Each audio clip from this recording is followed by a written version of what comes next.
भाभी जी, बहुत बहुत शुक्रिया आपका कि आपने मुझे हेलमेट दे दिया। हेलमेट? हाँ, वो मैं नीचे जा रहा था ना, तो एकदम से ऊपर से आपने हेलमेट फेंक दिया और देखो मेरे सर पे आ गया। अरे बेवकूफ, ये मैं हेलमेट नहीं है, ये तो? मेरी ब्रा है। क्या? ओ भाभी जी, ये आपकी ब्रा मेरे डायरेक्ट सर पे। मुझे तो ऐसे लगा था कि जैसे हेलमेट है। हाँ, वाह, ये लीजिए भाभी जी, आपकी ब्रा। भाभी जी एक बात बताओ, आपको है ना ब्रा सुखाने का तरीका नहीं मालूम? अरे कम से कम ऐसी जगह पे सुखाओ जिससे कि वो वहीं पे रहे, ना कि नीचे गिर जाए। एक बात कहूँ आपको, आपकी ब्रा ना बड़ी मल्टी कलरफुल है। मेरे ख्याल से बड़ी रंगीन मिजाज है आप। वो सब छोड़ो, तुम मुझे ये बताओ कि तुम तो ऐसे दिखावा कर रहे हो जैसे तुम्हें पता ही नहीं है कि ये ब्रा है क्या है। हेलमेट बता रहे हो मेरी ब्रा को। अब ज़्यादा ना भोला मत बनो मेरे सामने। मैं सब जानती हूँ तुम्हारे बारे में, एक पड़ोस में ही तो रहते हो तुम। और तुम्हारी बीवी, उसके बारे में भी जानती हूँ अच्छे से। और मुझे ये भी पता है कि तुम्हारे बेटे की शादी फिक्स हो गई है, जिसके तुमने कार्ड बांटना चालू कर रखा है।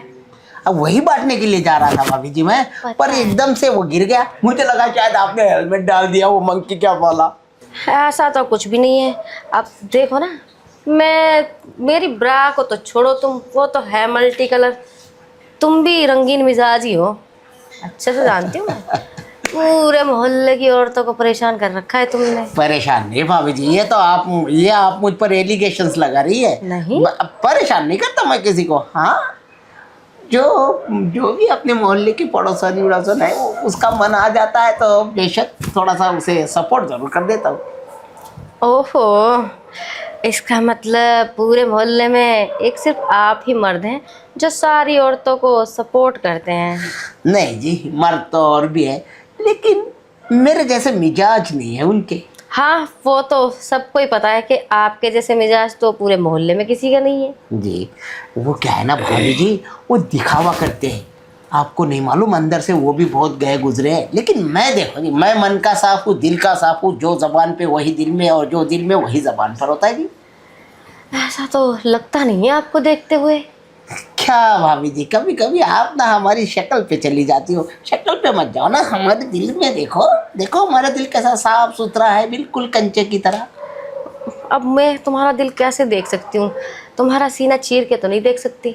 अरे भाभी, इसमें कौन सी बड़ी बात है? अगर आप कहो तो अभी चक्कू उठा के ले आता हूँ आपके रसोई में से और फाड़ के दिखा देता हूँ। नहीं नहीं, उसकी कोई ज़रूरत नहीं है। नहीं, मैं दिखाई देता हूँ अब आपको। रुको। अरे, ये क्या कर रहा है? सच में तो नहीं करने वाला। अरे अरे, क्या कर रहे हो, क्या कर रहे हो? मुझे पता है तुम क्या चाहते हो। है ना? हाँ। भाभी जी, मैं पीछे नहीं हटता हूँ, अब क्योंकि मैं हूँ साफ दिल का आदमी। हाँ हाँ, मान लिया, मैंने मान लिया कि आप साफ दिल के हो। अगर नहीं होते तो ऐसे किचन में थोड़ा ना भागते चक्कू ढूंढने के लिए। अगर मिल जाता ना भाभी, तो मैं पूरा का पूरा करके चीर के आपको दिखा देता कि देखो जी, मेरा कितना पवित्र और साफ सुथरा दिल है। नहीं नहीं, उसकी कोई ज़रूरत नहीं है। डेमो मैंने देख लिया है, मुझे यकीन आ गया है कि आप सच में सही इंसान हो। भाभी जी, मैं एक बात बताऊँ, इन लोगों ने ना मुझे जानबूझ के बदनाम किया हुआ है, क्योंकि इनसे तो कुछ होता नहीं है। अब देखो ना भाभी जी, मोहल्ले की है लेडीज है इतनी सारी, मेरी दोस्ती बनती है, हाय हेलो करती रहती है। किसी किसी की कोई मजबूरी होती है, जैसे पति किसी का गया हुआ होता है बेचारी का, अब कितने दिनों से आया नहीं हुआ होता है, तो उसमें चुलबुली मच जाती है, तो मुझे बोलती है, तो मैं खारिज कर देता हूँ। इसमें क्या गलत करता हूँ भाई? नहीं नहीं, सही है सही है, ऐसे ही लगे रहो सबका भला करने में, है ना? हाँ। भाभी जी, मुझे ना लेडीज़ों का दर्द देखा नहीं जाता है। मैं नहीं चाहता हूँ कि मेरे होते हुए कोई औरत किसी के प्यार के लिए तरसे। अरे साला, मेरे पास इतना प्यार है, वो किस दिन काम आएगा? इसलिए मैं बांटता रहता हूँ। प्यार बांटते चलो प्यार, ये इसी गाने पर चलता हूँ मैं। अच्छा, और मैंने तो सुना है और भी बहुत गाने गाते हो तुम। भाभी जी, जैसा माहौल होता है वैसा गाना गाता हूँ मैं। लेकिन फिलहाल जो है ना भाभी जी, आप कुछ कह रही थी मुझसे। क्या कह रही थी? भूल गई मैं तो, याद दिलाओ ना मुझे। मेरे ख्याल से आप मुझे कह रही थी कि बेडरूम में चलने के लिए। बेडरूम में? अरे नहीं नहीं, बेडरूम का तो मैंने कहा भी नहीं है अभी। तुम तो सीधा बेडरूम पे पहुंच तो गए ना। कह दो ना भाभी जी, मैं बड़ा साफ दिल का हूँ जी। मेरे मेरे मन में जो होता है वही कहता हूँ मैं। जो दिल में वो जबान पे, जो जबान पे वो दिल में। कहो आप मुझे बेडरूम में लेके चलो बोला, मैं कसम से कहता हूँ भाभी जी, अगर अगर देखो आपकी कसम खा के कहता हूँ, मैं मना नहीं करूँगा आपको। हाँ हाँ, वो तो मुझे पता है, बहुत अच्छे से पता है कि आप मुझे मना नहीं करेंगे। बिल्कुल नहीं जी, क्यों मना करूंगा। इतनी खूबसूरत हो आप, देखो सारा का सारा सिस्टम आपका एकदम, फिगर एकदम मेंटेलिटी में है। जब इतना अच्छा सब कुछ है तो मैं मना क्यों करूंगा। मैं अगर आप कहो तो मैं यहीं पे स्टार्ट हो जाता हूँ। नहीं नहीं, यहाँ नहीं, यहाँ तो जगह ठीक नहीं है। इसके लिए स्पेशल जगह चाहिए होती है। अरे भाभी जी, अगर थोड़ा सा नज़दीक भी आ गए तो कोई फर्क नहीं पड़ता है। मैं बहुत साफ दिल का इंसान हूँ, बोल दिया ना। हाँ हाँ ठीक है, अब कितनी बार बोलोगे एक ही बात। तो चलो ना भाभी जी, आपका कम बेडरूम दिखाओ तो सही मुझे। हाँ हाँ हाँ, ये है ना आपका बेडरूम भाभी जी। अरे बेड तो बड़ा प्यारा है। बहुत तेज हो आप तो, बैठने का बोला भी नहीं फिर भी बैठ गए। तो क्या हो गया भाभी जी, आपका बेडरूम मेरा बेडरूम। आज के बाद हम इसे शेयर क्या करेंगे भाभी। मैंने कहा ना, मैं दिल का बहुत सच्चा हूँ, साफ सुथरा इंसान हूँ। मैं किसी का भी बेडरूम अपने साथ शेयर कर सकता हूँ जी।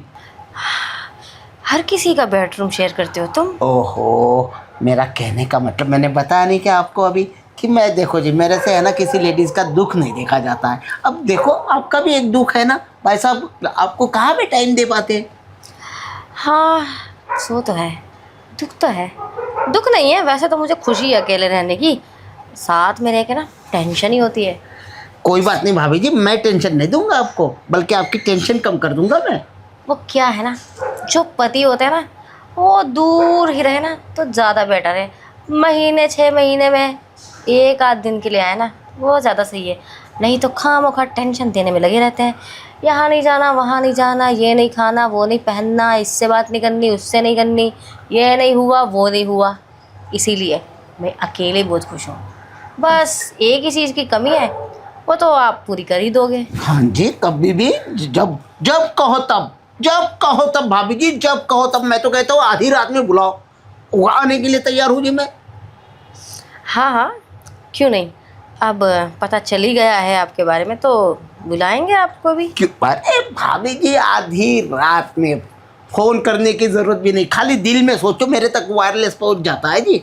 अच्छा जी। हाँ जी, ये जो हवा के तरंगे होती है ना, ये डायरेक्ट मेरे दिल को छू जाते हैं और मुझे पता चल जाता है यार, मुझे किसी ना किसी भाभी ने याद ज़रूर किया। अब फिर मैं छेड़ने लगता हूँ अपने दिल के तारों को, तो फिर पता चल जाता है, ओ तेरी तो वहाँ पे है भाभी जी, वाह उसने याद किया, उसके पास पहुँच जाता हूँ, जैसे आपके यहाँ पे आया हूँ। ये है जी मेरा तरीका। हाँ हाँ समझ गई समझ गई, तुम्हारा तरीका बहुत अच्छा है, सबसे अलग, सबसे हटके, सबसे जुदा। हाँ भाभी जी, क्या बोलते हैं उसे, अरे हाँ, हम जिस काम के लिए बेडरूम में आए तो चले करें हम वो काम, अब ताकि फिर मैं ना किसी और को भी तो डेट देना पड़ेगा ना भाभी जी। तो कोई आप तो अकेली परेशान हो नहीं, इस मोहल्ले में बहुत सारी लेडीज़ हैं वो परेशान। अरे कोई बात नहीं, वैसे भी सबका दुख दर्द बांटने में लगे तो रहते हो तुम। आज तुम मेरे साथ बुक हो। हाँ, अब तुम कल ही जाओगे किसी और के पास। अच्छा, कल ही डायरेक्ट, मतलब पूरा दिन मतलब पूरी रात आज का आपका, मतलब पूरा दुख ही नील करना है आपका। हाँ कोई बात नहीं भाभी जी, कोई बात नहीं, जो वेट कर रही होगी तो उसे वेट करने दो, कल कर दूंगा उनका। तो कैसे करूं भाभी जी, ये उतार के फेंक दूं या डायरेक्ट इसको पहन के ही ओके कर दूं? पहन के कौन करता है, सब निकाल के होता है ना, तभी तो मज़ा आता है, ऐसे क्या मज़ा आता है। अच्छा तो ठीक है भाभी जी, आ जाओ, फिर आपका दुख निवारण करते हैं।